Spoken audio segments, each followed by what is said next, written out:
family, how are you doing?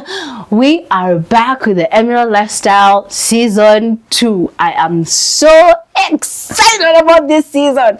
Oh my gosh, welcome back. Thank you guys for journeying with me through Season 1. Season 1 was more about me, but this new season is us feeding on God's faithfulness.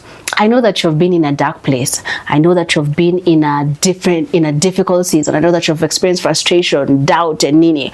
But I'm bringing stories to you in this season that will build your faith. This is us feeding on God's faithfulness so that you can believe that God is still moving, God is still working, and because He has done it for these people I'm bringing to you this season, He's gonna do it for you too. And so, karibuni sana to the Emerald Lifestyle Season 2.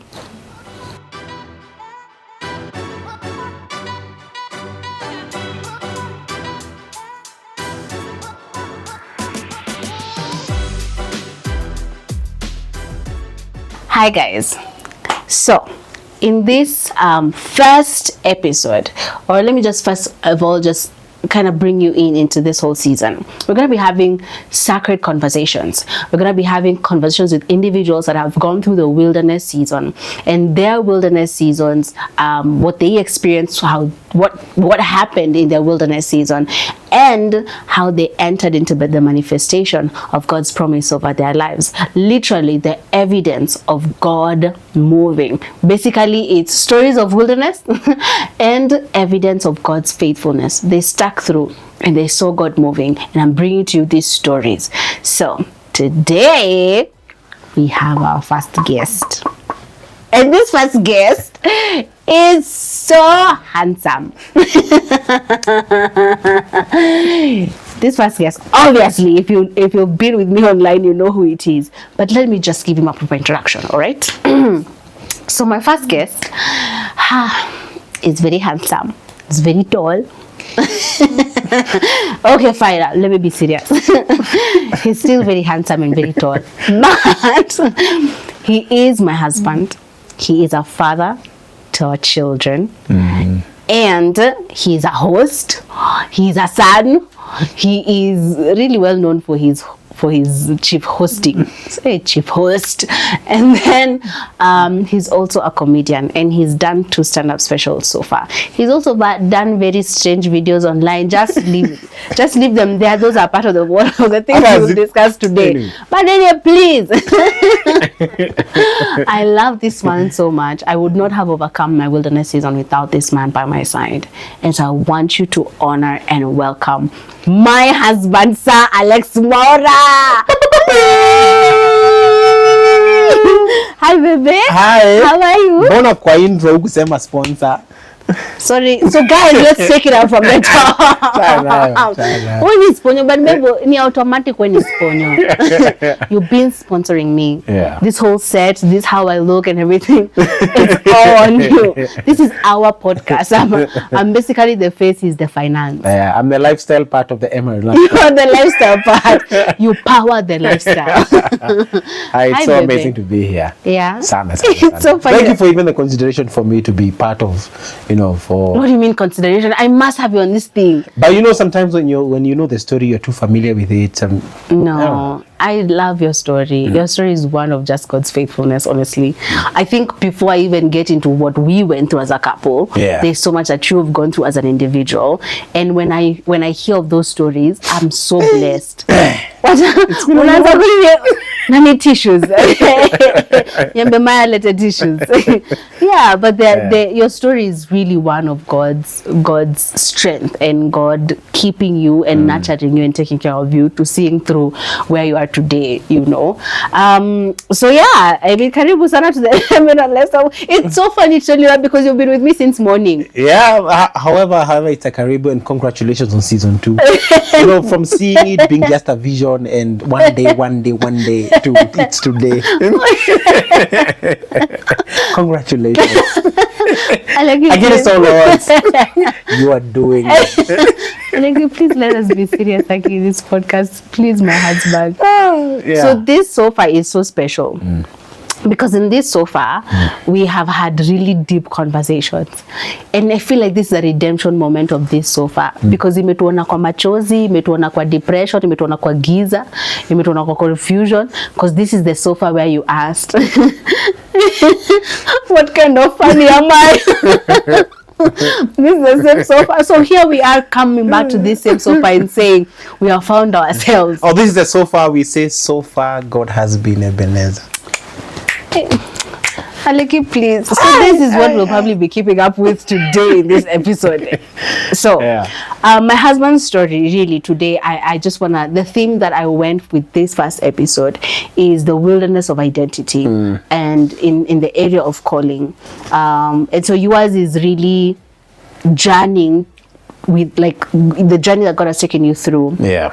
In regards to your area of calling, and in regards to your gift and the grace that you carry and what it's taken to come to where you are today. And then even just a little bit of some of the things that we have gone through as a couple, because we got married while you were still in that journey of discovering. Yeah. And so, yeah, that's what I kind of want to talk about in this episode. Are you ready? Yeah, where do we start? From the beginning. In the beginning. Babe, no, kwa serious. Niko serious, babe. Na sidhani kama una serious. Take it podcast serious. Angalia kwa podcast zingine na kuanga hivi. Au kwa ujakuwa wa podcast zingine. In fact, umekuwa tu kwa joyride. And like umekuwa kwa podcast. Hapana. Hauja hostiwa. So I get the opportunity to steward your story. Yeah. Oh, this is so cool. What a privilege I have, because people don't know your story. It's not anything that you've shared online. Yeah. So this is literally the first this is an exclusive Alex story. So dramatic. It must be. So, my husband, yes. I want you to take us to the beginning of your.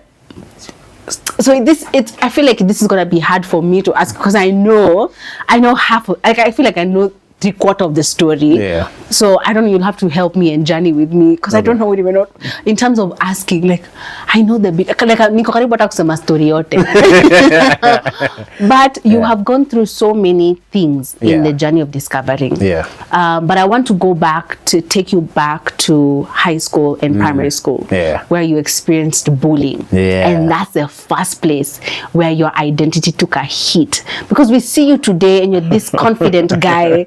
You didn't see that one coming. Because you're this confident guy, and I always ask you, like, how do you stand in front of all these people and just you are yourself? This is who you are. But shetani alikuwa amekutafuta from kitambo sana. So take us back to, like, you know, chubby baby Aleki with the struggles to then, you know, being bullied and self-esteem took a really big hit. So kind of take me through that, and then before tuingia hata story ya stage iliingia wapi, tuanzishe hapo from the beginning. I didn't think I'm the type to be bullied, you know. No, you know, we think you were born buff. we think you came out like this with muscles and everything. This is a coping mechanism. It's true. Let me tell you. So I remember back in primary school, I think my first instance of being bullied. Yeah. You know this lady called Kichuna wa mwaka, Kichuna cha mwaka. So yangu ilikuwa Kichuna cha daily. Nilikuwa na chuma every day. There's a guy who like little kuchunwa. There's a guy who tell me before niende home nipitie class yake. Anichune nisipoenda kesho Kichuna ni mbili. So every single day naachana mabishi zangu na kidogo nikao. Anaenda alijika. Kama kai. No. Imagine. Kila primary school. Every day. And cause so that nafanya uende si uhepe. Cause kesho sitaki mbili. Anakutoa wapi akupe mbili? But then he would remember. It was a bit demonic, I think, or something. It must. Sinaona kwamba wewe unaanza kuatakiwa mapema sana. No, unaona life yako ni ya stage. Sasa uko hapo na tunini to chicks. So that was my class 3. Yeah. Class 3, that's when. That's such an early age. So when my dad passed on the year later, and then mom said she wants to remove me from that school. Yeah. At least naona niko na excitement na kayo, because one, I'm going through bullying, and 3, even the environment in terms of the pressure we get from teachers to perform, it was a private school, was so much that we didn't like learning. Because it's all about results. The private school has attention every day. Attention every day. So that was my first. I would really shy off from opportunities because it was more of I had performance anxiety. Yes. It's stemming from bullying. I would seclude myself as much as I can because even back at home I have a bully. Oh, kwa mtaa. Kwa mtaa kuna bully mwingine. Wacha. So place nilikuwa, when mom used to send me to the shop, there's a place that I had to pass by. So for some reason this guy found it so funny that anajua time yangu ya kwenda maziwa. Alikuwa anasimama hapo na kisu. So kucheka because najua hii story but you hapana. Yeah, so every time na show. No boy yako how old? We are talking about a guy so cynical class around 3-4. Msi yako class 8 and in high school. Oh no. So it's a whole grown up yani. Yani ana feed off of your terror. Yeah. So nalia anacheka then so anakuacha uende. So mom would wonder why am I taking such a long time to come back to home from nini. So sometimes a chapwa. So one day nikamwambia kuna jamaa anakuwa na kisu. Hiyo day hana kisu. Ile ndio tumeona na mom. No way. No one time.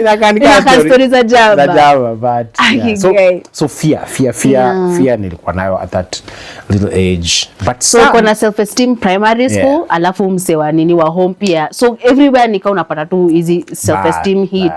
Yeah. But I think my confidence somehow bado the desire for being in front of people was still there. I would still find myself being positioned, and there's like a boldness that still was there. Interesting. Only that the devil didn't manage kuifunika kabisa. Okay.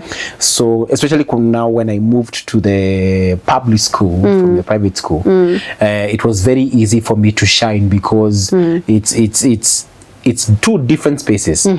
So teachers spotted me very fast because of I was smart, I was very responsive. Is this a school where like ulikuwa unaongea English wanakucheka? Let me tell you. Me as you are for the longest time nilikuanga have nots. Me take a place ya ku have. So me and my sister moved to a school where at the time some kids don't have hawana viatu. Nyinyi mmetoka private school kizungu. Mko na kizenge na mnapakiwa lunch na hapa. Na tuchai na tukombe na nini. Break time. Watu wana break time ya kucheza. Mimi na my sister tunaweka kamat chini. Tutamos nini. Watu walikuwa na kamkutoa. What kind of wealth is this?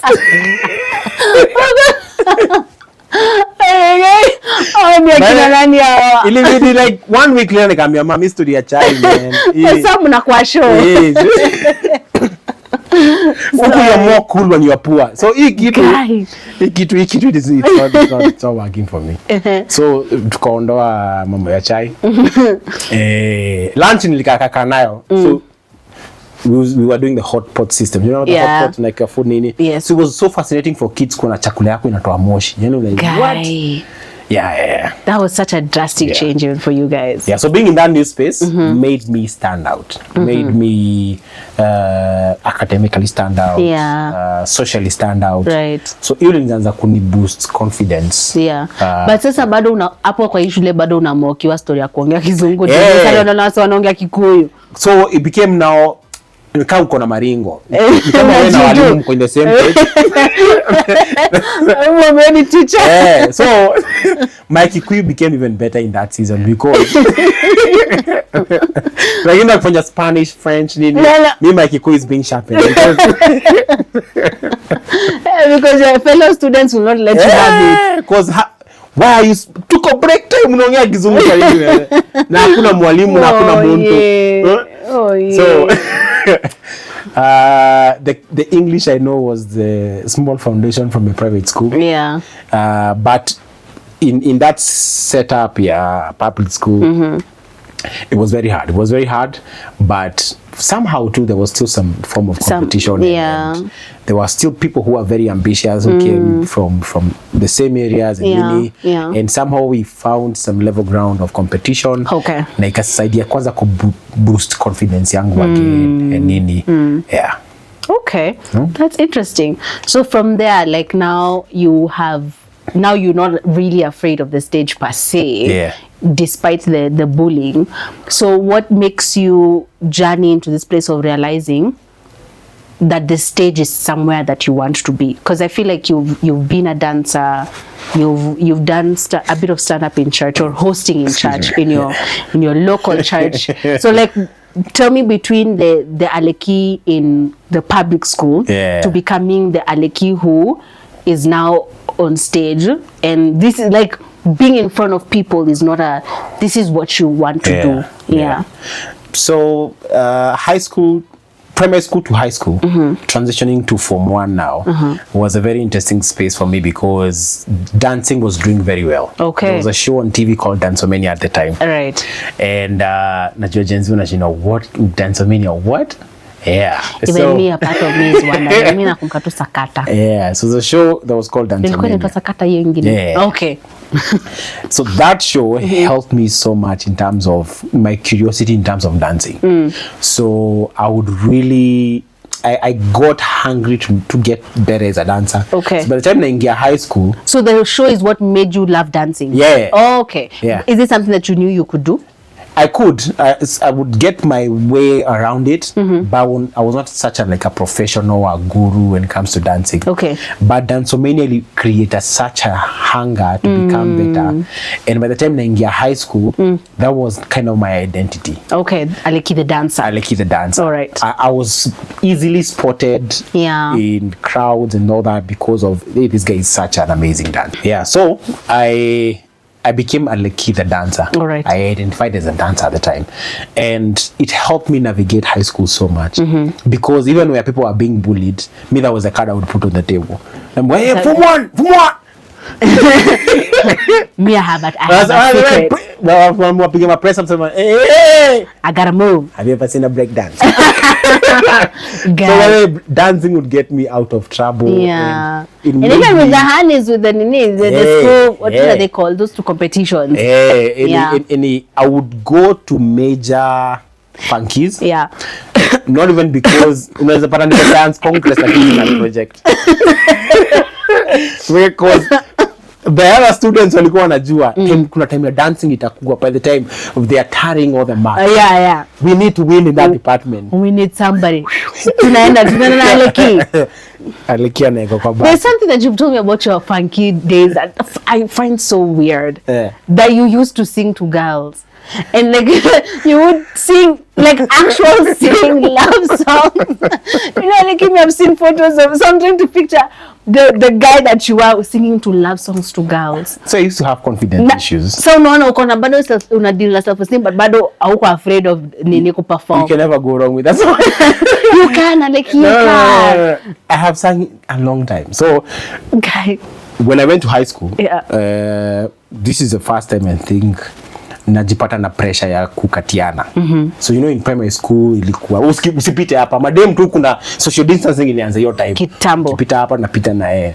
So there was not so much girl boy chemistry or relationship being pushed in primary school, especially where I was at the time. Yeah. So by the time tunaingia high school, there was a certain level of expectation that ukienda funky lazima ukatiana. Wow.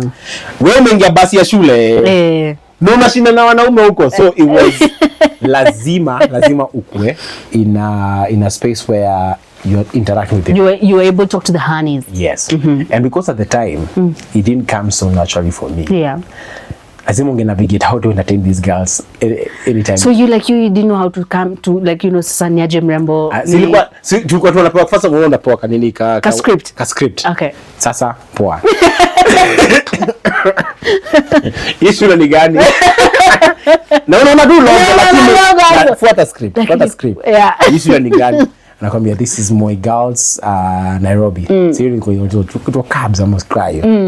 Moi Girls Nairobi. Aha. Uko form? Unaomba tu kwambia ku form tu so that the next question can be which subjects have you chosen. Guy. Ikusaidie na. At least inakusaidia na progressive conversation. No wao dema shamba kuboeka because amezoea kuongea na starehe nini. Wanaongea kuhusu climate change. Wewe unaongea kuhusu nyi watu wa furaha nyinyi. So that would be my beginning. But I would easily transition the conversation to what are your interests. I'm trying to get you to music so that I can launch my career with you. So interest nini, anasema swimming, watu wa skydiving na nini. Mlitudanganya. Skydiving. Mlitudanganya. Aya. Serious? Skydiving. Yeah. Wacha. Ndio mtu wanaambiwa. Hey, mlikuwa mlazimo mapema. Yeah. So and then when I'm mentioning interest, I can dancing, I'm in music, and I'm what's one of your favorite love songs? Guy. Nini? Na hiyo time hiyo ni sizo kina Neo na kina Chris Brown. Nyimbo ziko hapa. Catalog. Speak your choice. Udhubutu useme Chris Brown. Udhubutu. No air.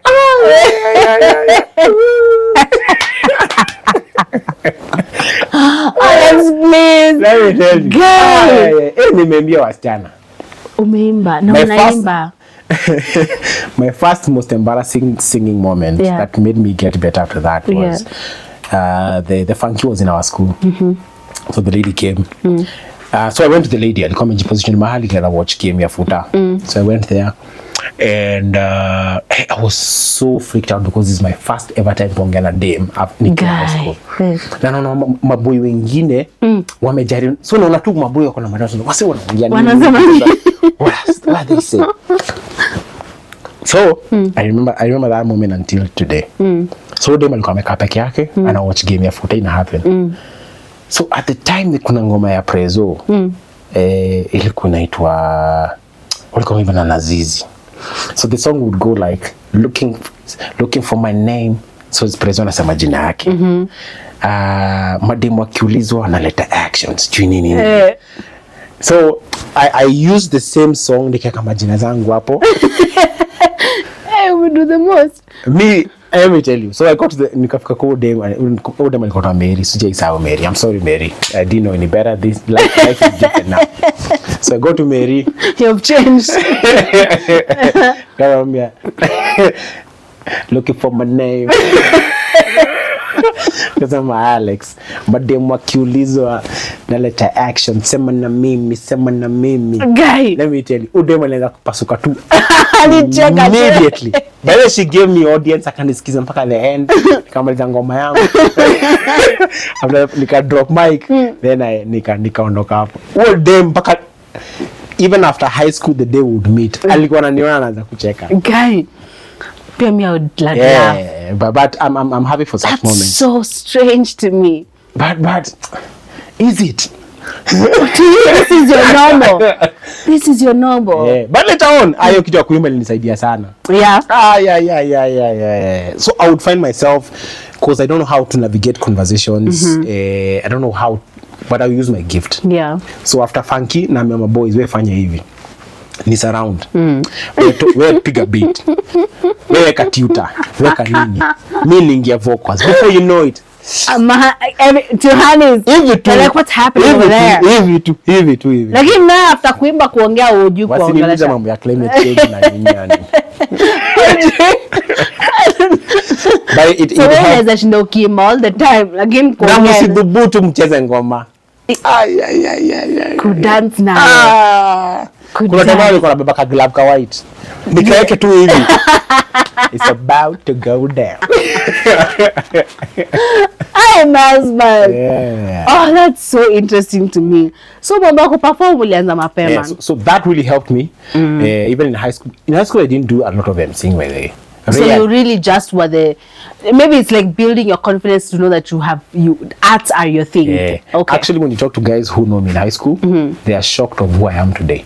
Because I was a guy who would be very bold using a different form of expression. Okay. Music. Yeah. Or dancing. Right. But not talking. Not talking. No. Where did that come from? How did you enter that? Because that's literally what you do today. Yeah. So take me now, like church being one of the places where you kind of got to sharpen that. Yeah. So this is after high school. It's when I was in sometimes and this is where a friend of mine comes in the picture called Sam. So Sam is a very funny guy. Right. He is. Yeah. And Sam is the kind of guy who I would by the for the longest time in primary school and high school, I was a great consumer of humor. Right. So anyone who's funny utanipata niko around them. Yeah. I loved laughing. Yeah. So nilikuwa na cheka ujinga. Yani unacheka mbona like what? That's your IQ is not okay. So I would find myself gravitating towards funny people. Yeah. I didn't know that I had the capacity to make people laugh okay. in that particular. So after high school, some tunajona in high school, but after high school, ndivyo we spend a lot of time together. Yeah. So cause also a very funny guy, so I would find myself just mnobonga sana, alafu unasema kitu among friends, unasema that was funny. So my funny was brewed by can I say by feedback? So the conversations, because your fun is very spontaneous. Hey. You kind of feed off of the environment, the conversation. Yeah. So that's where your friends will begin to bring this out in you, like you're a funny guy. Yeah. So and but si kitu nimekuwa nimeambiwa for such a long time. But sometimes in high school nasiana, then unasikia wamesema oh you're funny, but na cartoon is just flattery, yani hakuna kitu that's there. But when I started coming up later on in after high school with friends and all that, and then I got a chance to go to college, and people would still bring it up in class, oh you're a clown, jokes all the time, that's when ilianza kukua ni kama inakuwa nurtured or inaanza come to the surface. So like in class you would be the clown. Yeah. Okay. Yeah. Back then huko nini ma jokes nini, but haujaipatia so much attention because it's not something you've ever thought it can become anything. Yeah. Even back in church, I would make people laugh, young people and even the old. What was very fascinating is how I would make madhes na wazae wacheke. So hiyo ndio ilianza kuleta attention yangu because hiyo ni generation inaogopwa, especially kwa hiyo setup ya chat and ocha. But ni kuna ka confidence flani yenye when I get a chance to do a presentation in church or run something, so hiyo ni time nianza kupata opportunity to host service kwa church church nini, and I would mimic them, I would mimic politicians nini, and I would really have a good time. So hiyo confidence yangu inaweza kubuildiwa in the altar yani kwa church.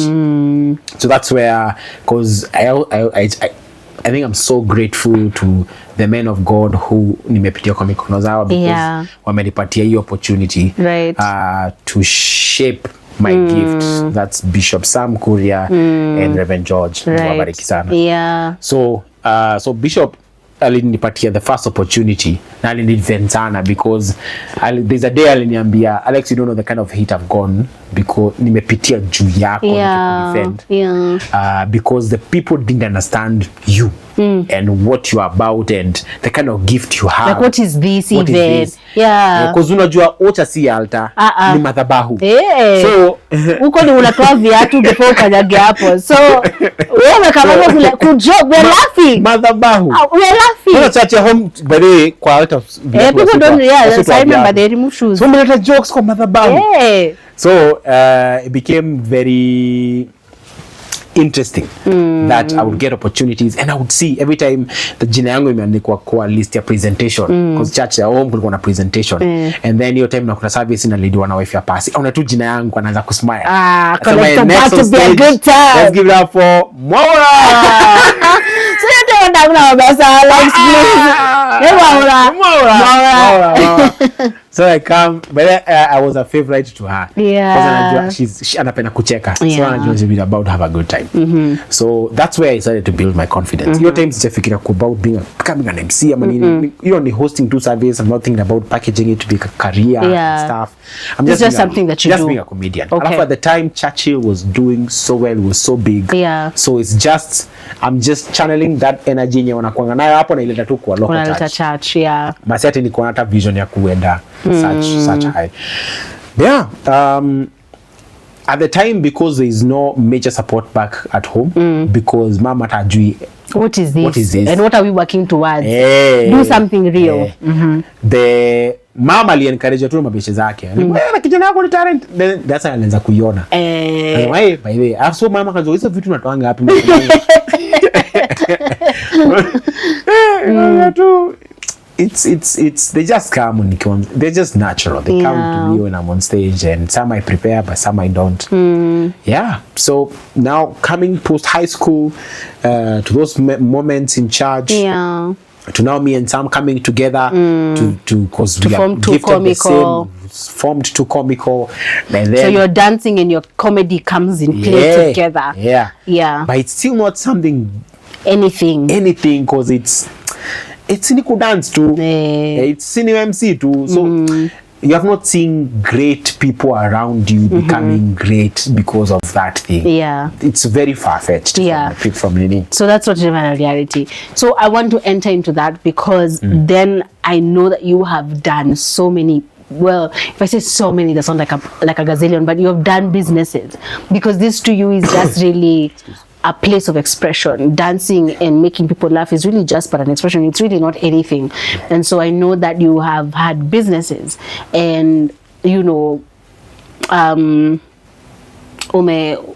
things that people don't know about you. And I think I don't know if I want to say them or I want you to tell them. Well, what are the things that you have done? Yeah. Just in form of business, because you've never really been an employee kind of person. Yeah. Well, although ulifanya kazi tatupala, but anyway, I'll let you do that one. I'll let you. Yeah. But what are the things that you have done outside of this gift that you really was just arts and was just a creative space for you, but it wasn't anything that you could make a living out of? So what are the businesses that you kind of started to kind of do?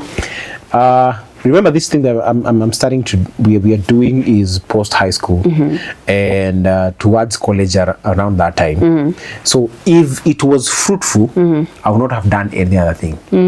But because unalipwa na God bless you. Because unalipwa na we have lunch. Exposure. Remember, there's a guy we went to kadansia akikula breakfast. No way. Let me tell you. Alikuwa anakula breakfast. Anakula breakfast, anakaka kidogo anatuangalia, sisi tunaendelea perform, na ninatua kidishi nini. What? Nani mimi sola kwa hapo. Sasa niko crazy. You guys did the most. So man. And we had seen that. And you guys were so confident for guys from Mushago. Uone mtu unamdansia 8 asubuhi. Ile mtu kaambia mzazi imeenda wapi? Siko perform. Because I met that guy was called Johnson. He was from the United States. Unajua visa man. Visa man. It's about to go down. Naona mnajipeana hivyo. Lazima ujitume. Guys. So because of these things that are not What did you feel discouraged at that time? Not really. But still. But kuna kapush fulani kadikuwa kapush, because you have nothing to lose. Right. It's either this ama ukalime. It's either this ama wanasaidia mom kuuza chicken, is a cow ama nini, and kupeleka maziwa, you know. So wewe lazima utoke, because kwenye unarudi haiwezi. So when I noticed that these things are not high peak venye ungetaka IPK ama IGP, that's when unaanza kufanya vitu zingine. Nianza na Gikomba. And at the time I didn't know so much about Gikomba. So there's a guy called Stano. Stano is a guy who would send to Gikomba. So Stan. Yes, Stano. Oh boy. Boy fresh. Boy fresh is going to Gikomba. Naenda sasa hata mtambui sasa. Akoni different sana sana. So Obo is a guy who would stay to Gikomba. Ile time Soul angeenda, lakini ile time Soul hana enough resources, tunatuma Obo. So how I started my business ya kuuza nguo at the time is nilikuwa unanunua jacket moja. One leather jacket. Unaihang kwa duka ya Oboy. Hiyo jacket moja imekaa hapo, unaweza iuza na one man. Lakini every day unatokianga, mala ananiuliza umeenda wapi? Umeenda biz. Na uko so confident na jacket yangu moja iko kwanza kwa shop.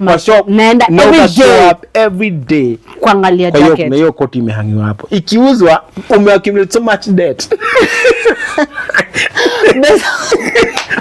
kuna kitu taibana wewe nini so unajua unaingia deni. Yeah. So tulianza hivyo, but I think when I look back it was more of an excuse to show up in that space. For sure, but also it was much better than staying home. Yeah, staying at home, because that's where we would link up, me, Soul, and the other guys, and just dream and have conversations and see what can we do about this life.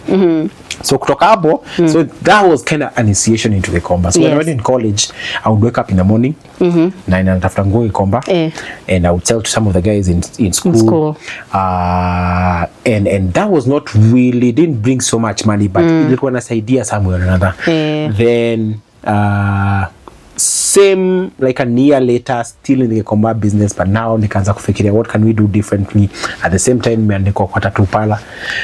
So ini before Zungushe Movies ama after? Ina kushikana. Okay. Ina kushikana. Okay. Ukakuwa employee. So uko Gikomba, uko college. Na Tattoo Parlor sasa. Haya. So hii college Tattoo Parlor unachora tu tattoo? Hapana. Nawachorea. So history ya Tattoo Parlor haiko in the same time na college. So college, mambo ya college hata tujamaliza shule hiyo kwanza ika kando. Shelf it. Hiyo ni other podcast. Chorea hiyo story. Shelf it. So huyu jamaa ameniandika Tattoo Parlor. Si Tattoo Parlor initially. It's a movie shop. Okay. He's a guy we in this to same college. So he may bring resources together and amefungua movie shop. Hiyo time movie shops were doing great. Oh yeah. Yes. Hiyo time kukuwa na movie shop sasa ni kama kukuwa na nini? Ni kama kukuwa na bonds. Ama hiyo time ilikuwa jam. Kukuwa na mambo ya ku-stream na nini so nikaa kuwa na iPhone ama kuwa na Tattoo Parlor. Ngoja nikwambie hizi nikaa kuwa na hizi vitu wase ununua nazo nini online zaitwaje? Forex. Shares. Bro, movie shop. The guy enough to present kwa Rurashi sema niko na movie shop. Our guy is well taken care of. Oh my God. Yeah, so you so kananika kwa hiyo movie shop. So my job was to kwa counter hapo. So na kama unaambia una picture best movie to watch nini ni what's up. So jamaa kaona hii movie shop ni kama ifanye poa.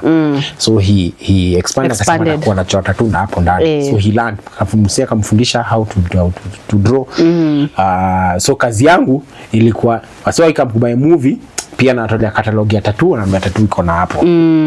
So napitia jamaa anaingia hapo wanachora.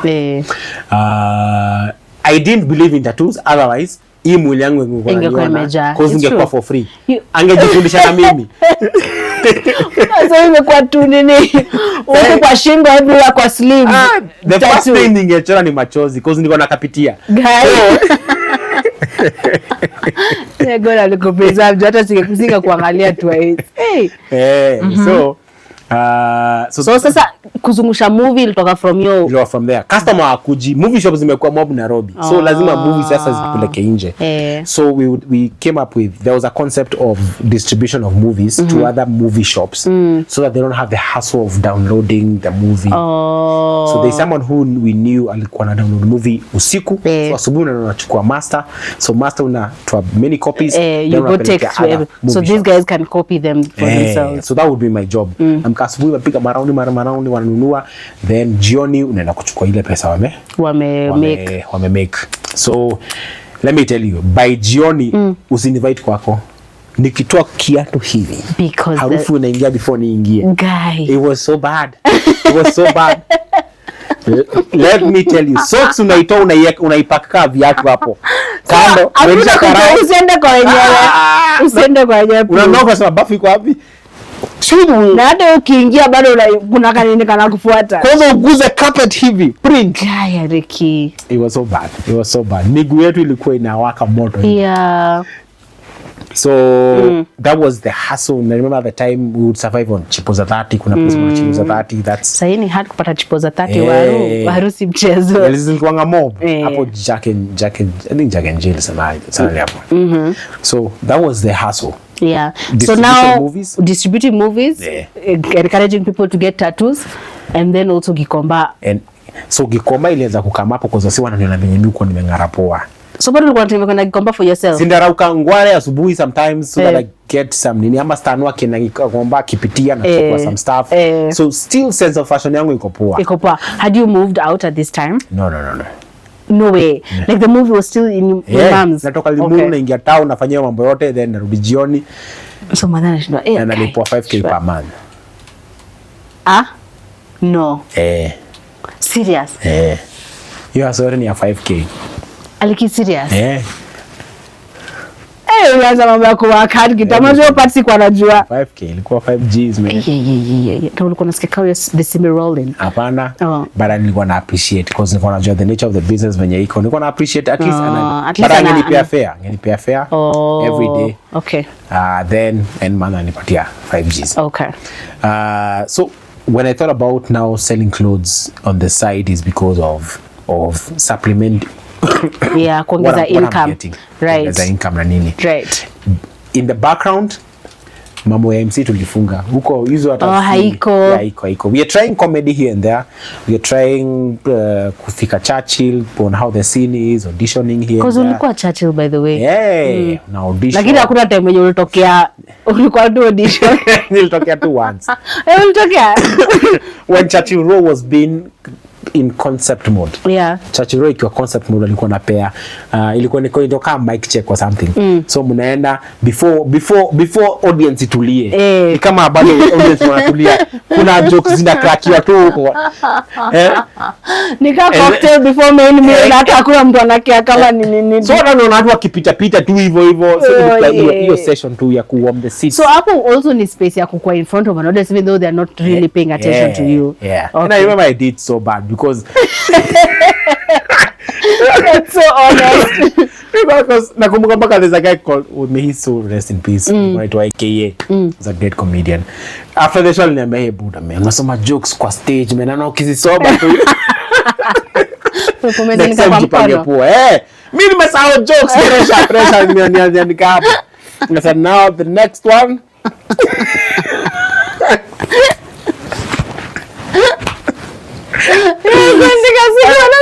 alinikocha hapo nikitoka sasa buda man na jokes hivi ni kuangalia hivi so jua kusudi zingine zimerabenga chini sasa hii ilikuwa joke gani my friend analipoda zako anakuangalia because just it was crazy. So that's what I'm doing behind the scenes, trying out Churchill, and then it's like it's more of a secret dream. Because hata wasi hapo kwa job hawajui. So you don't want to say it out loud. I don't say it out loud because I'll be accountable. People will follow up. So nazifanya tu chini ya maji na siku nasema tu mi one day watata tu ni blow up. Usinieleki man. Nilikuwa nangoja hiyo moment.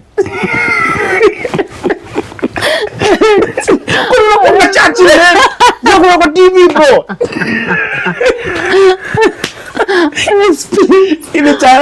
Ile kwa Churchill akisema joke.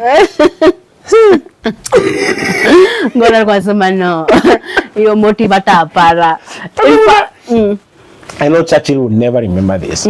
But kuna time Churchill alipata nikipiga tizi na hapo nyuma. Nilikuwa so passionate na hapo kwa bushes. So yeye alikuwa na sometimes akompitia lines. So hakuwa anajua kuna msena hapo. So niko passionate, niko loud nini. Akanipata hapo aniambia, "Hey." Hana msijali tajipa.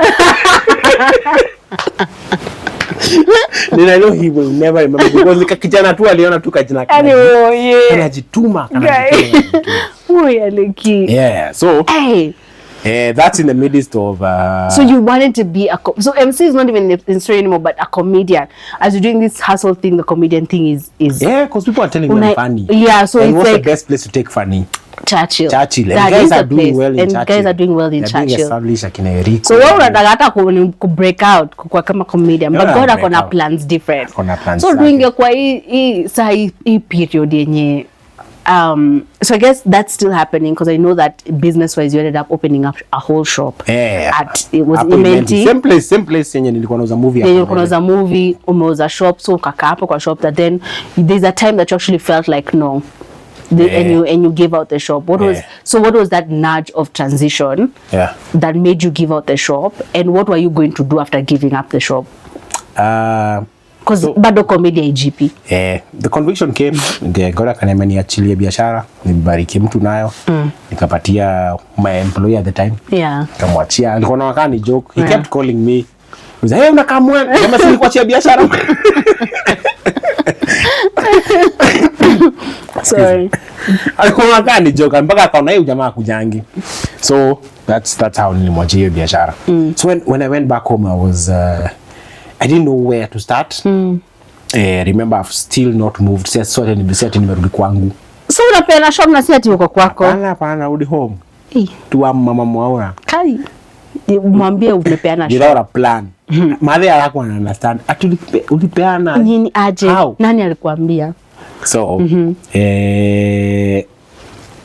then is when now God brought to my attention of, but you remember there's a gift that you have. Yeah.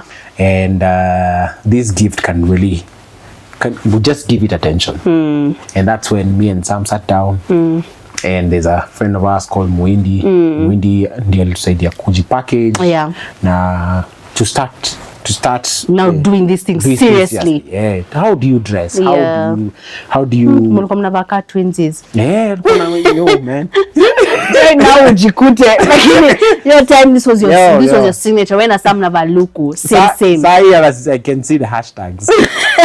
No. Nilikuwa panic because nikao uko na mini. Na wala tuko mbaya nikumeandikwa his and hers. Hey. So Mwindi helped us to just think bigger than Limuru. Right. And hiyo time nilianza kufikiria about packaging and nini, contracts, nini, all these things. Yeah. How to package a gift differently, better. We started doing events. Still the money is still kidogo. Yeah. It's my 5K, my 10K.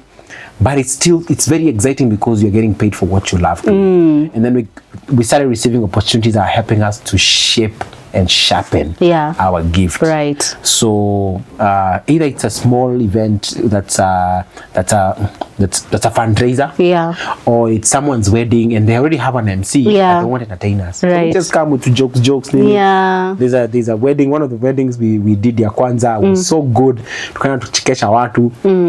Then we say, easy, same jokes, easy. Next wedding. Ndio hiyo.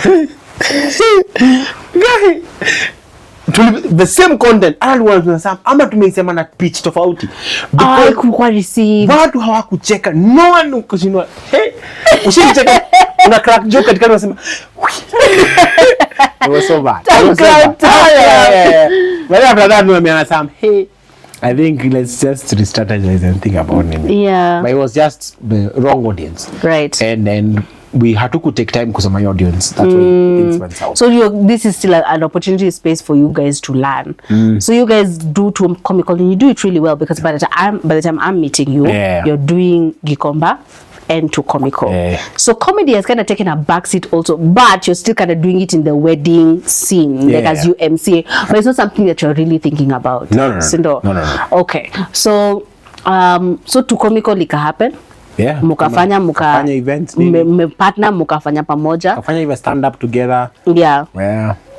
Oh, you did a stand up together. Yeah, we did so like your first stand up ever. Ever. Wanachana ile ya Churchill. Wanachana ya kusoma kwa mkono na sweaty palms. Kuna ile nimefanya na Sam. You know, but your footage iko wapi? I think it's somewhere in someone's account in YouTube. Because our foundation is comedy, we were really ambitious in doing stand-up. Yeah. So tukasema situfanya show ya kwanza, but haikuwa tu ikwe show, ilikuwa ikwe pilot for a show on KTN. Yeah. But then umendumbaka acting. Hey bro. You've been in the streets, man. Umepiga kilemba mbaya. Hey, because kuna wazee wanakutambua nini? Wagidhomo. Wagidhomo was such a huge role. Yeah. That really, even today, because that show is still running in different spaces. Yeah. Kwa shows like Kikuyu and stuff. Yeah. It was a blessing in disguise.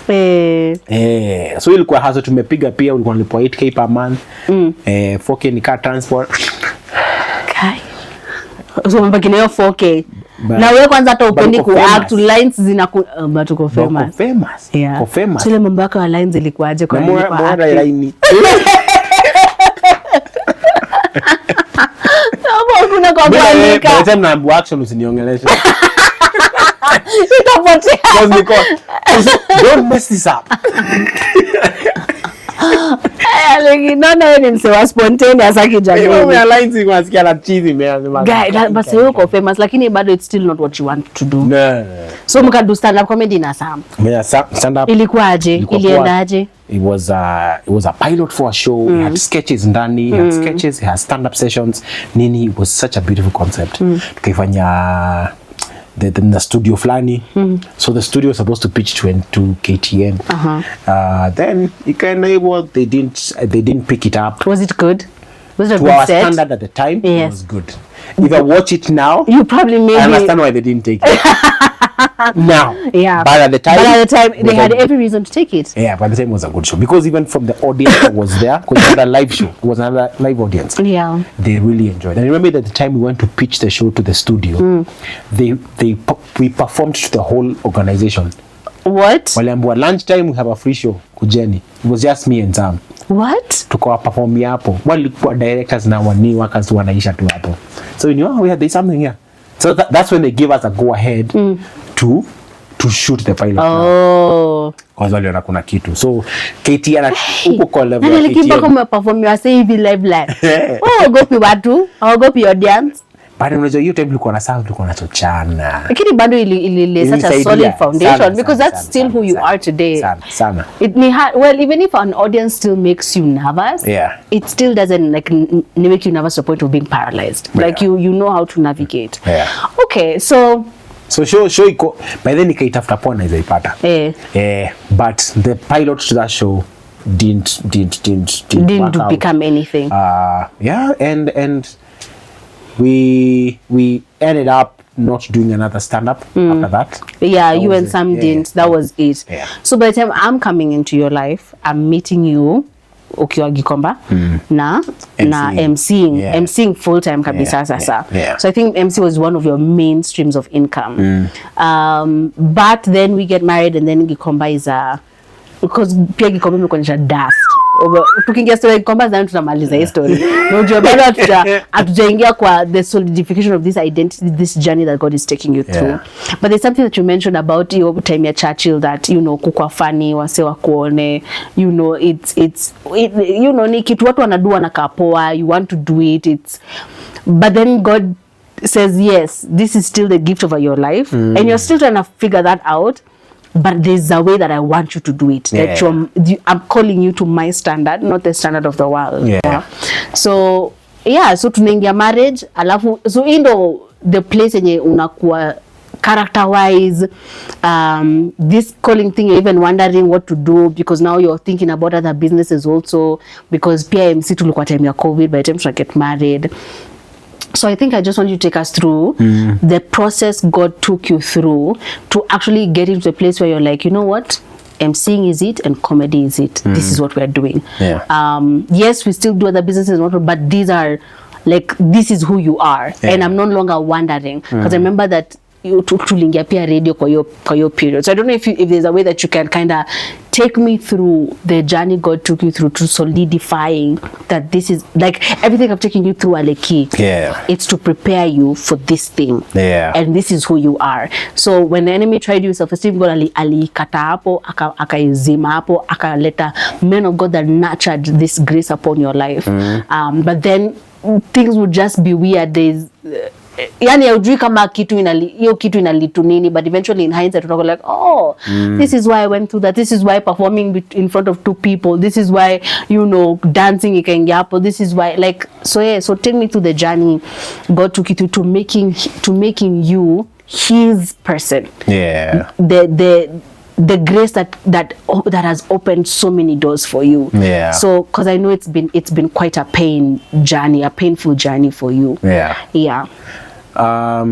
I think the first thing that God did was call me back home because I have tried it in so many ways. I have tried comedy in different spaces and I have tried building a name for myself in so many avenues and nilikuwa nakandi kama una force.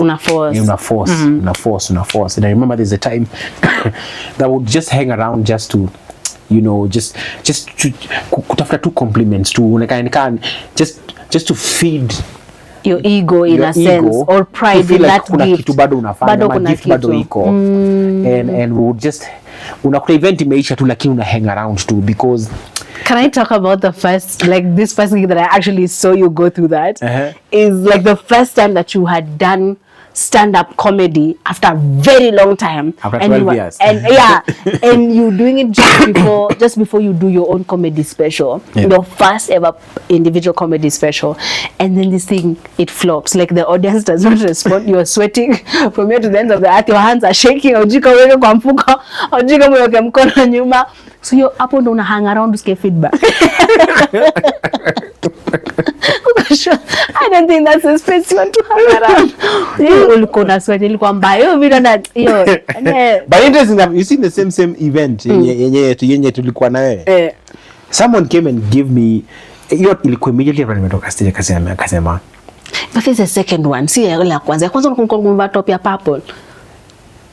Ilikuwa hiyo ya kwanza. Mwenye alikuwa na compliment. Nilikompliment both.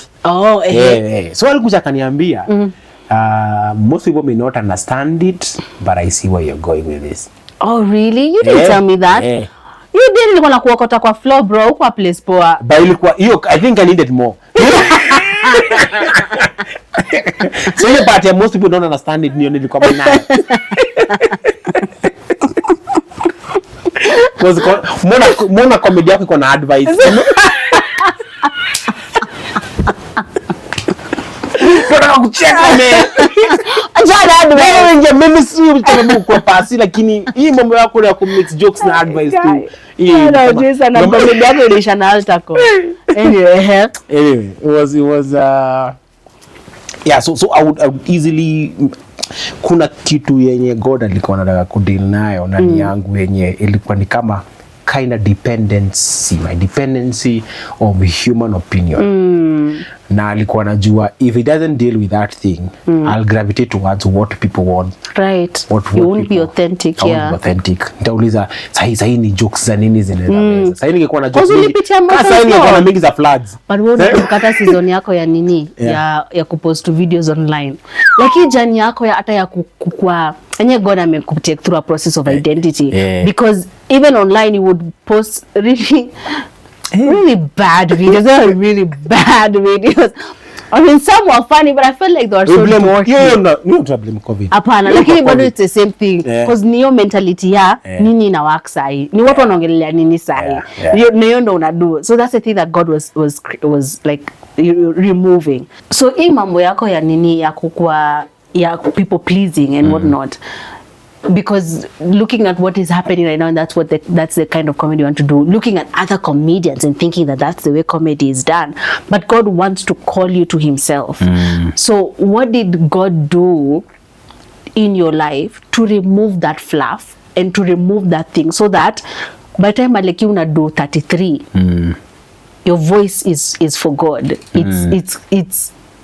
It's still comedy, and you don't even have to phrase it as Christian comedy, but you're not afraid. You're not thinking, comedy is nikikolwa, say for altar call, is it weird, is it nini, if I talk about this, so what did God do to remove that thing, to solidify that identity that yes, you are a comedian? Because I remember we went through that, what kind of funny are you? That was also another story of becoming. But what did God take you through to remove the fluff? And by the time that you're actually choosing to do comedy again, you're not doing it for people, and you're not doing it for people to see you and accolade you, but you're doing it because this is just who you are. Wilderness.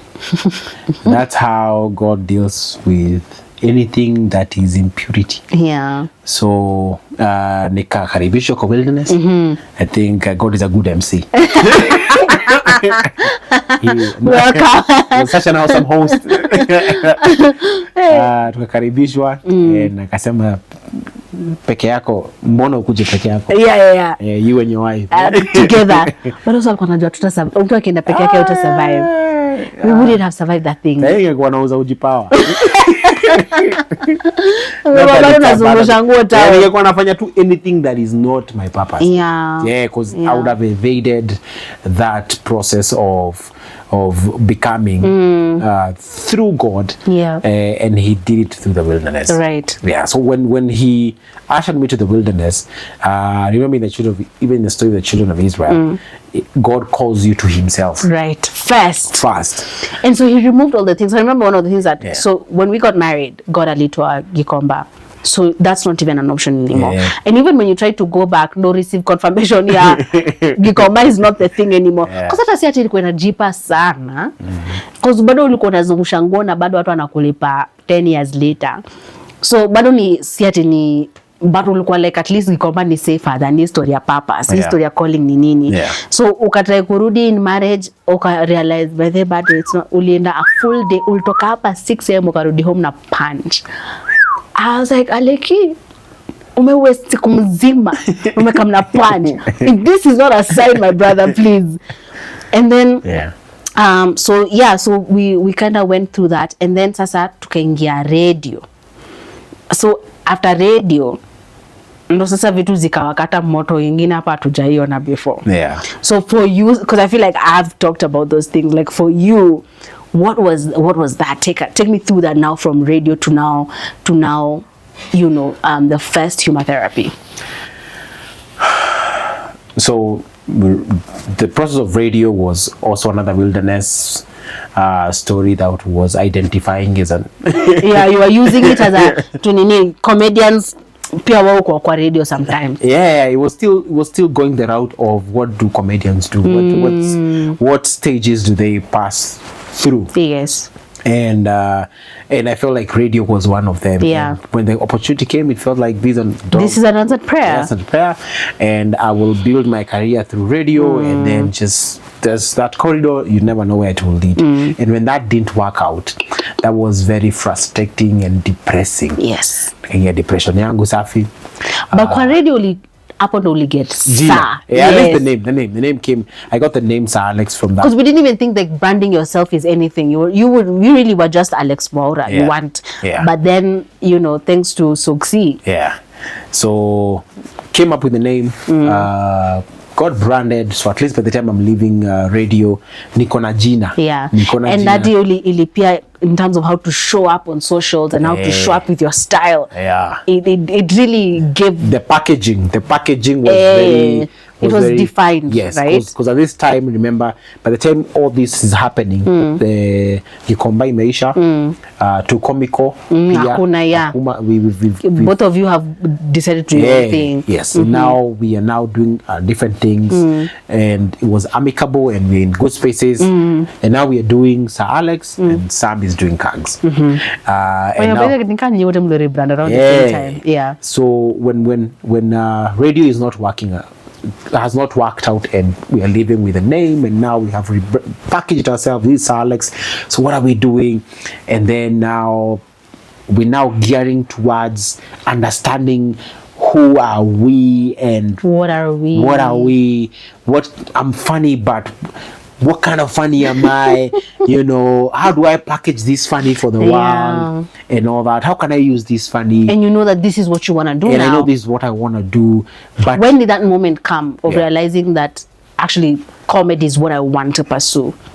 I think it was before and during radio. That season took remember all this is happening during our wilderness season. And because when you're in the wilderness, you have so much time. A lot of it. You have to introspect and weigh things and think and all that solutions. Because unajaribu kujitoa kwa ingoli. So you're trying to see what can I use. Nakumbuka tu ulikuwa umetry kuanzisha business ya viti, nikasema guy wacha tu niwache. Let me not discourage you, but ninajua hakuna hapa. Mlianza mpaka interior design company. Let me tell you. You need to get out of. I was willing to get out of the wilderness with all that. It was so uncomfortable. It was so uncomfortable. It was extreme of anything I've ever dreamt or ever imagined. And it was so bad because I'm not in it alone. I'm just a newly wedded husband. And so much pressure has come upon me. I'm trying to do the things that I used to do on a normal basis to make money. They are not working out. I'm being called up higher. God is directing me to a different direction. And it's so uncomfortable because it's not a muscle I've been exercising for a long time. Yes. It's very easy for you to try something new when things are working out in your life. Yes. It's very hard when your struggles are basic needs and yet you're being told to get out and do this thing. So it took so much for me to think that I can even, because I'm coming from a space whereby comedy has never earned me money. Right. So why am I going back? Yeah.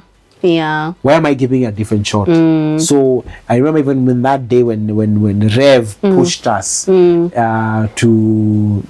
do this thing, to do an event, and Andika jokes. Remember that day? This same couch. Same sofa. He was actually seated here. Yeah.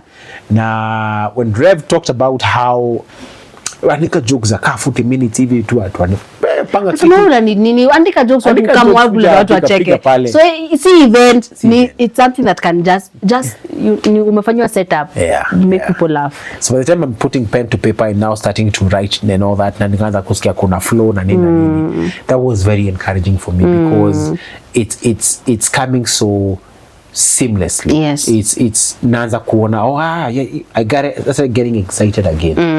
The hope in like me, coming alive. Yeah, the hope in me was being like, God, there could be something here, and all that is based on pen and paper. So by the time we're even crafting and bringing up the event, the first one, Humotherapy, and coming up with the name was also even God helping us because of the situations we had gone through, and we needed that Humotherapy. It was so we laughed our way through a lot of difficult things. Yeah. So it was very easy for me to get to that space of bringing that joy to people through comedy, and I had nothing to lose because I had lost everything. But also it also made uliekeo gig pressure sana kukupatia breakthrough. Cause unajua sasa sini umesema nichekesha. So by the time I drop mic, I want Netflix to call me.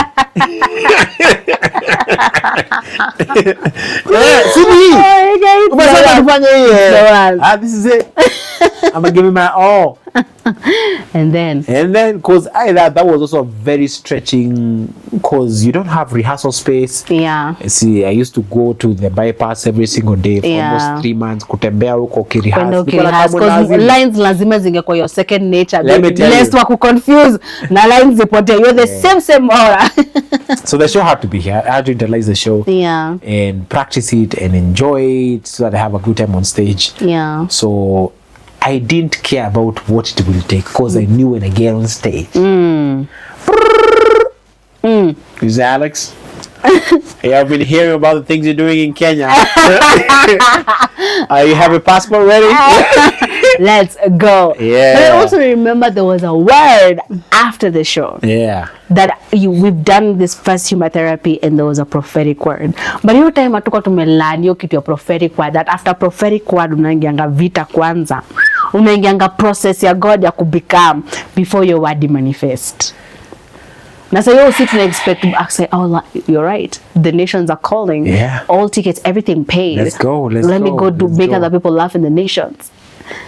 Kumbe, the call that we received immediately after was an extension of the wilderness. Man, and that really discouraged me because I was like, God, what was that? Yeah. All that effort, all that, dying to self, bathing, pushing myself, and because it's not that you were doing it from abundance. We really had to do a lot of things outside of ourselves. Yeah. So by the time we were doing it and it didn't pan out to become what I thought it would do, and we tried even to sell it online. It was bad. It was bad. It did so. But there was so many challenges with that platform also. But even if there was no challenges, people still didn't buy to watch the thing. It was really challenging. Yeah. And so by the time we are continuing with our season 2 of Wilderness. You should, let me just say, first of all, just go watch. So on Sir Alex Mwaura YouTube page, you will find the first Humotherapy.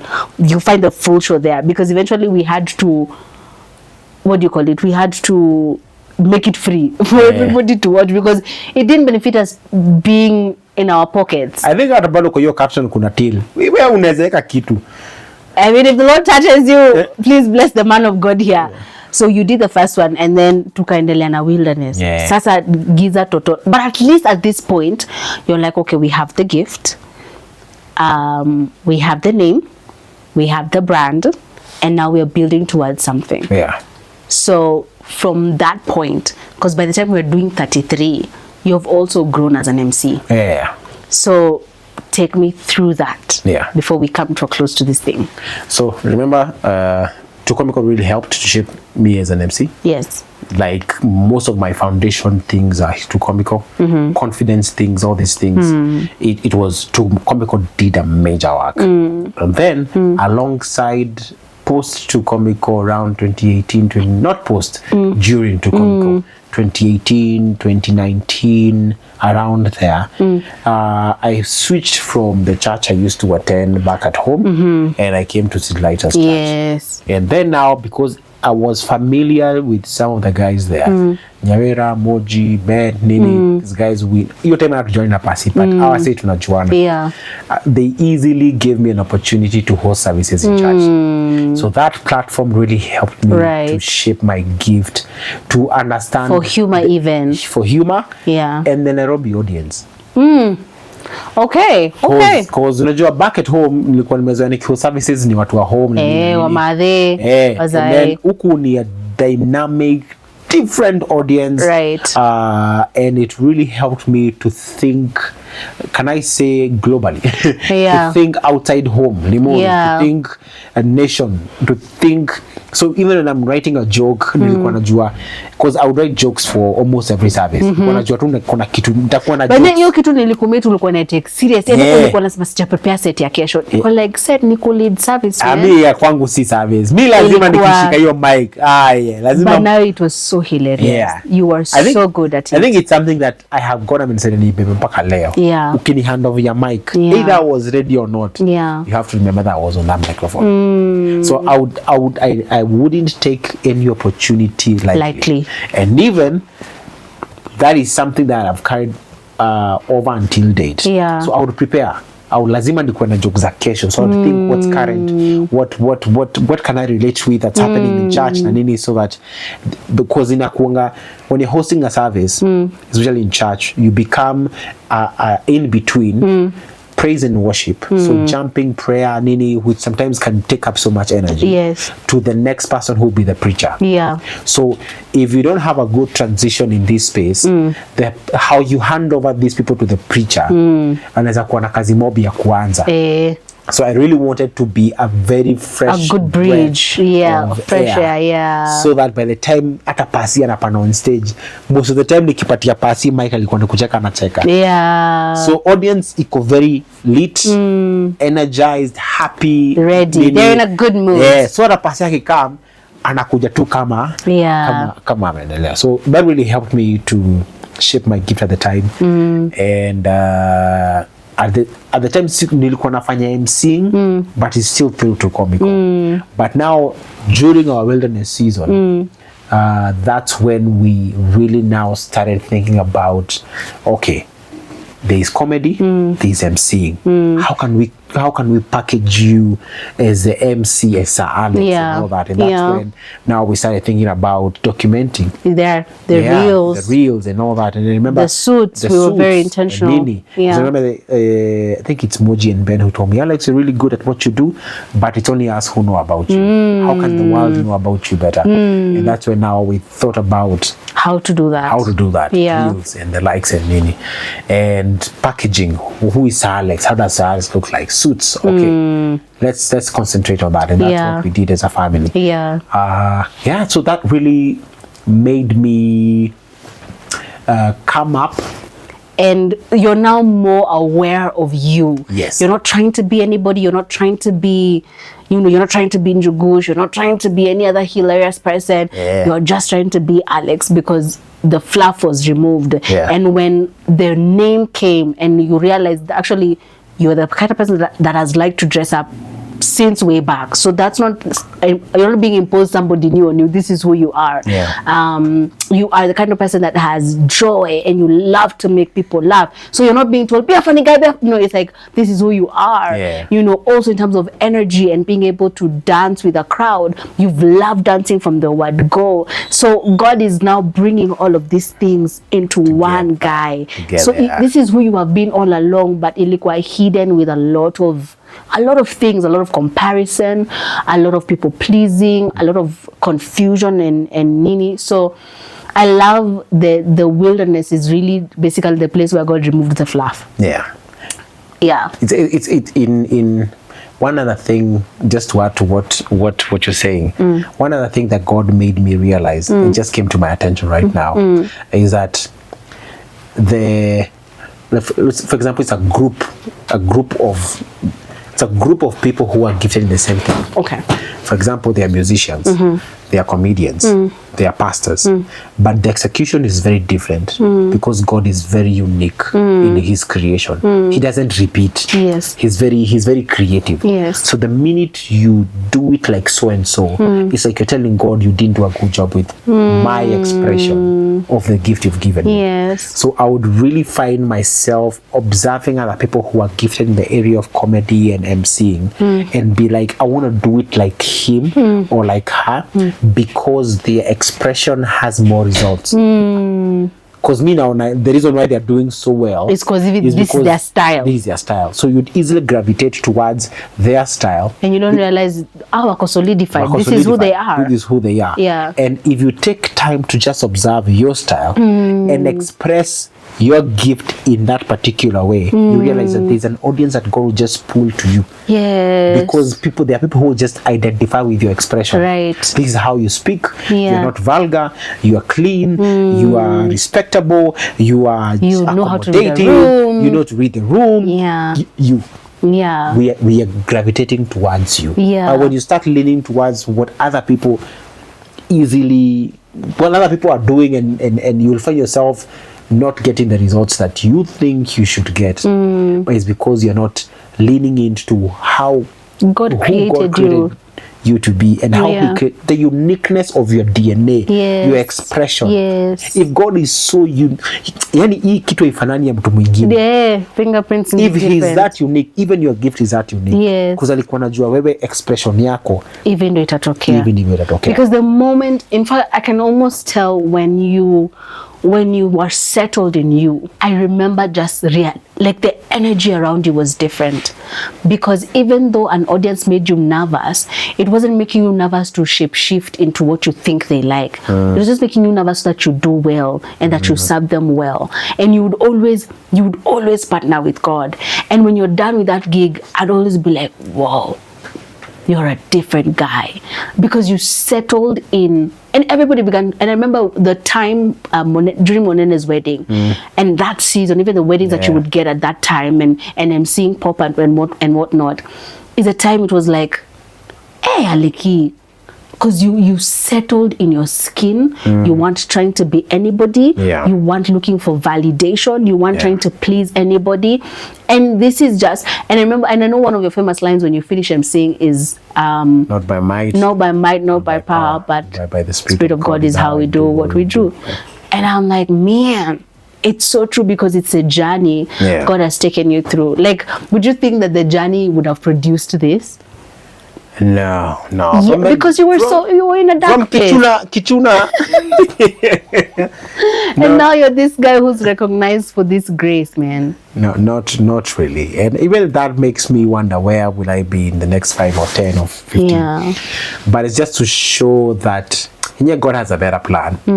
Because what I thought would be the worst time of my life in the wilderness was God bringing out me to who He created me to be, in the space that He has called me to be for such a time as this, to come and occupy that entertainment space, and His name to be glorified in that space. It just shows that just when you trust God with that season, when you trust God with that gift, even though it's so not familiar to you, just know that the fruit Yeah, you will like it. You will like who you become even after. You would like, because sometimes I look back, I'm like, hey, ungeniambia ningelanda hapa, ningekwambia ni uongo. Ningeambia this is where the part of the journey, because it's African destination, part of the journey will look like this. I would have said, well, I beg to differ, because in my smallness, in how I view myself, because you also had a lot of self-esteem in regards to how you spoke, in your, like, when I met you, ulikuwa pabaya my husband, ulikuwa pabaya sana, uko na gift nani, but uko rough around the edges, but man, you have become this gentleman. You have become this graced guy in this gift of hosting and also comedy. I remember we did another comedy special after the first one. Was it the following year? 33, where people thought it was your birthday, but and it was about the story of Christ in a such a creative, beautiful lens. Man, that thing now nangatele like tu bado na cheka, and we must watch it again, by the way. We must watch it again, because as in, when I watched you do 33, I was like, man, this guy is powered by the Holy Spirit. But there's a dependency that before the wilderness you didn't have on God, that after the wilderness you knew it had to be God, it had to be God, it had to be God. And it's so beautiful, because God is glorified. When we see you, we glorify God, and we are in awe of the kind of MC you are, the kind of comedian you are. Yani hata the creativity. Man, I think I keep telling you, man, how your brain is so brilliant. I don't even know how you come up with half the things you come up with, but you make me laugh all the time. And I love it so much. So I just want to thank you for sharing that journey with me. It was such a funny one. There are things I didn't know. But thank you for sharing that journey. Thank you. Yeah. You are the first passenger in this journey. You are a passenger in this journey. So I am. Passenger princess. Gindo so far you to come up with a lot of things, a lot of those strategies. After season 2 stay kuiona. Yes, babe. So I want to enter into we have a segment on this, our new show. So in season 2, I want to kind of take up this segment that I'm going to be calling the manna moment. And so the manna moment is just like how God would feed the Israelites. Manna. Every day it would be bread, it would be daily bread, so they couldn't take for tomorrow. It was, or they couldn't even take for the day after tomorrow. It was for that particular day. They wake up early in the morning, they pick the bread, ikiisha hakuna kusave. So why this manna moment? It's because it's a space where we reflect on how God sustained us in the wilderness season, how God sustained my guests in the wilderness season. What are those things that God would give them to keep them going? Yeah. And so it's a really a quick fire kind of segment. And so I have questions for you. So maybe the first one, I don't know if this one will really be a quick question, but I'll do my best. Okay, my husband. So the first one is, what was your lowest wilderness moment? Auctioneers 5 times. At least your story nilipeana, cause ungesema hiyo kitu sasa tunge dig deep up au hiyo nini. But okay. That was really low. That was low. Yeah. No. Stop, honey. No. What lie did you confront? That God doesn't care. Yeah. Because I felt like most of the time, like, God, are you seeing what I'm going through? Woof. Yeah, that's crazy. Yeah. What truth did God establish? That He's a good Father. Oh, I love that. That was so He's good. A good Father. That's so good. Yeah. I have one last question for you. I think yours will be a little bit different because of the space that you are in. Who are the people? Are you stewarding anybody in the gift of emceeing? Because I know a lot of people have reached out to you, talking to you about emceeing. I know many have asked you about a masterclass. Like, tell us the plans for that, Sir Alex. Yes, I have what I would call mentorship that is with cross proximity. Right. And there are others who are kind of distant. Some call me when they have an event and like, how do I do this? Some have have can I say, privilege of being around when I'm hosting. So they're able to pick a thing or two. I'm able to see them hosting, like, okay, do this. Yeah. So there is that. But sometimes you realize the requests, there are so many. And I can't go with everyone to events. Right.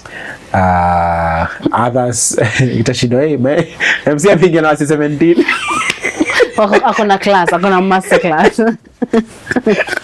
Wani ni shamba shepa. So ni hard sana kujua who do I go with this. So unaona sometimes the hunger levels out ndio zinafanyanga. Kuna mwenye ako very hungry. Let me tell you, kuna mzee unicorn like twice a week. Nikoni hakuna imetokea before Friday jioni na confirm kama hakuna kazi imetokea leo, kesho mkaanze. So kuna yenye hunger levels out tu, yani ziko in that. But are you willing to walk? Yeah. Hey man, everything that God has taught me in that journey, you would love to teach. So are you willing to do a master class? Freely I have received. I don't think it's freely. I like it to tumepitia. Is it freely? Then you in apply freely. You've been given and freely you have received. Some you have received, but you are willing to give. I'm willing to give. Yes. So I'm willing to do a master class. Yes. Sometimes na feeling bado kuna place jafika to do one. And maybe sometimes ndio kitu ya kufeel there's things I still want to achieve as an MC. And then maybe I'll do a masterclass. Okay. Yeah. Where can people find you? It's such a funny question for me to ask because I know. People can find me on social media. Yes. It's Alex Mwaura, all platforms. Yeah. I still have my number in some of the platforms there. Right. So for we should probably get a new number. Yeah. For business inquiries, that's a number that you should reach out. Yeah. And when I'm not there, you can find me in my father's house. Hey, Raja. But let me tell you guys something about my husband. My husband really loves God because yako kasizona amepitia. But anyway, we praise the Lord. Thank you so much for joining me for season 2. See you in the next episode. Remember to subscribe. Oh, sorry. To like, to share, to comment. The woman of God is doing such an amazing work. Amen. And there is so much work that goes behind these episodes that you watch. Yeah. And it has been a blessing to you. So you just share with someone. Aww. Like.